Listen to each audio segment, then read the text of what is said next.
Welcome to the second part of the series on Hinduism beyond India. From the sacred rivers of India to the temples of Bali and the shores of Malaysia, Cambodia, the journey of Hinduism is a testament to the power of culture, spirituality, and connection.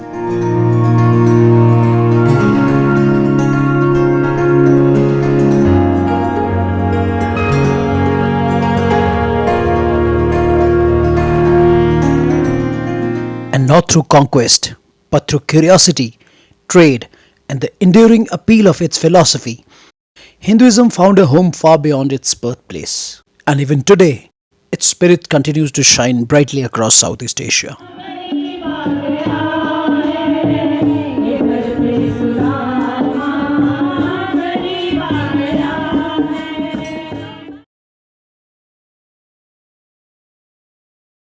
In the previous part, we showed you the Thaipusam festival at Batu Caves, Kuala Lumpur in Malaysia. This Hindu festival is celebrated by the Tamil community in Malaysia. The festival honors Lord Murugan, the Hindu god of war, and commemorates the occasion when his mother, goddess Parvati, gave him a divine spear to vanquish the demon Surapadman. The celebrations commence at the Sri Mahamariamma temple in Kuala Lumpur's Chinatown. From there, a silver chariot carrying the deity's image embarks on an 11-kilometer journey to the Batu Caves, accompanied by thousands of devotees.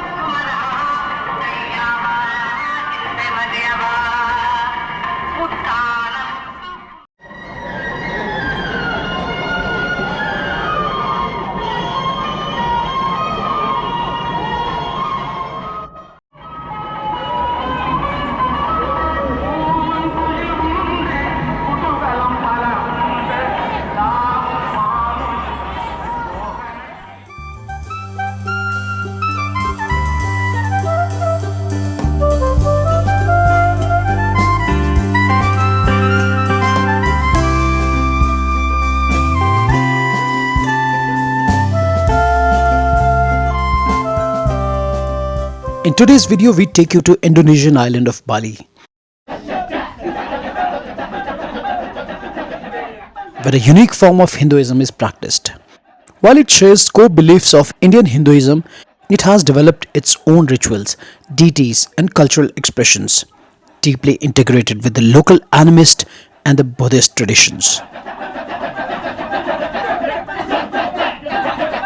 Bali is home to thousands of temples, including famous ones like Pura Bisakhi Temple or the Mother Temple, Tanah Temple, Uluwatu Temple, and many more. Temples are categorized by the location, mountain, village, and sea temples, all contributing to island's spiritual harmony. We first take you to Uluwatu Temple. Perched dramatically on a cliffside overlooking the Indian Ocean, Uluwatu is Bali's most sacred sea temples. Here we will show you a segment of Ramayana, locally called as Kecak dance. It involves 50 to 100 men sitting in concentric circles, rhythmically chanting kak kak kak, forming a powerful human orchestra.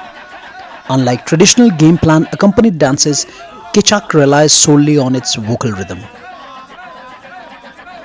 It narrates Lord Rama's exile, Lord Rama's wife Sita's abduction by Ravana, and Hanuman's burning of Lanka, the battle between Rama and Ravana ending in Sita's rescue.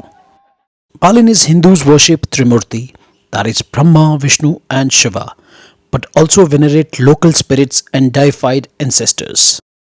Sang Hyang Vidivasa is considered the supreme god, an all-encompassing divine force. Daily offerings made from palm leaves, flowers, and rice are placed at temples, homes, and even on the ground to maintain spiritual balance. Rituals are performed for almost every aspect of life, from birth to cremation.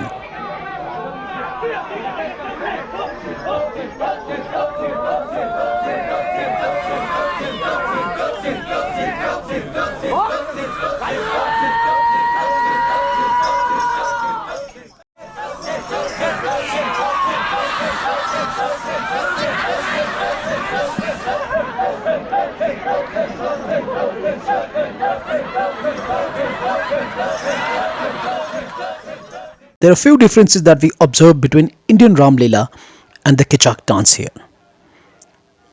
Firstly, the main characters in Indian Ramayana are Rama, Sita, Lakshmana, Ravana, Hanuman, and many more. But here, Hanuman and Ravana often get extra theatrical focus. In India, it is staged in temples, open grounds, or theatres, but here it is performed at Uluwatu Temple with the sunset and ocean cliffs as the natural backdrop. In India, it has a deep focus on morality, duty, or dharma, and divine power, whereas in Bali, focus is on visual spectacle, communal chanting, and spiritual balance. The Indian Ramayana is a devotional epic, while the Balinese Ramayana at Uluwatu is a living cultural ritual, blending myth, music, and dance under the open sky. While both do have a common message of victory of truth over evil, and demon Ravana is killed by Lord Ram and his army. We have now reached Ulundanu Beratan Temple. This temple in Bali is stunning water temple dedicated to the lake goddess Devi Danu, and it's often compared to Indian temples due to its Hindu roots, but there are striking differences in design, setting, and symbolism. Situated on Lake Beratan in Bedugul, central Bali, the temple appears to float on the lake, especially during the rainy season. A major part of it is a visual charm. Ulundanu Beratan Temple is an important temple symbolizing harmony between people, nature, and the divine. This is the three Hita Karana philosophy that the people believe here. It guides not just the religion but daily life, architecture, farming, and community living. Talking about the architecture here, it features multi-tiered Meru towers, that is pagoda-like structures, 11 tiered for Shiva and 3 tiered for Brahma. It is constructed with thatched black palm roofs set on small islands and stone platforms. Unlike in India, where majority temples allow entry to the sanctum, depending on religion or caste in some cases, in temples in Bali tourists can explore outer areas and the main shrines are reserved for ceremonies.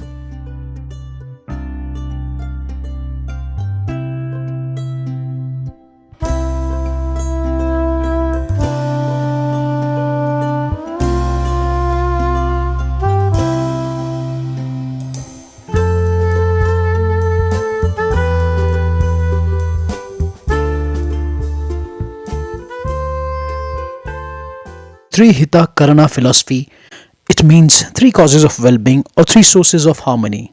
First, Parahayangan, harmony with the divine; Pavangan, harmony with the people; and the third, Palemahan, harmony with the nature. Three Hita Karana isn't just a belief. It's how Balinese people design temples, manage waters, celebrate festivals, and even run hotels and schools. It's a living philosophy that keeps the island spiritually and ecologically balanced. Our next stop in this spiritual journey is the Tanah Lot Temple. Situated on a rock formation of Bali's southwest coast in Tabanan Regency, Tanah Lot means land in the sea. So what is its spiritual significance? It is dedicated to Deva Baruna, the sea god, an aspect of Sang Hyang Vidivasa. Founded in the 16th century by priest Dang Hyang Nirartha, who saw the rocky island as a sacred site.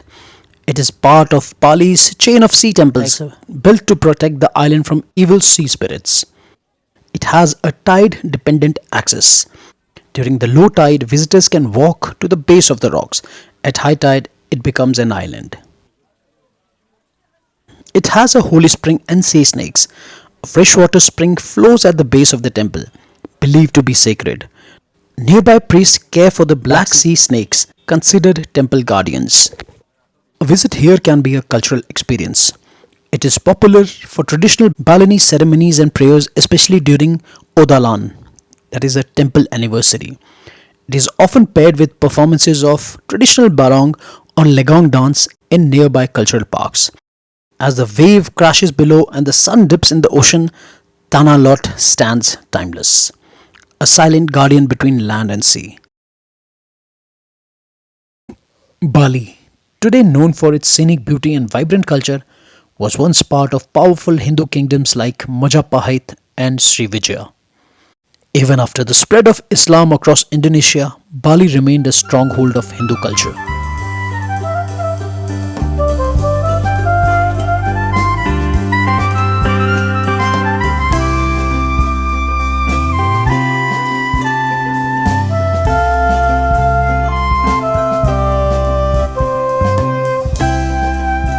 Balinese Hindus are culturally distinct but spiritually connected to Indian Hinduism. The Ganga is revered as a divine river even in Bali, though it is not physically present there. Many Balinese water temples like Tirtha Empul or Tirtha Ganga are named after or inspired by the Ganga, treating their own sacred springs as local manifestations of her purity.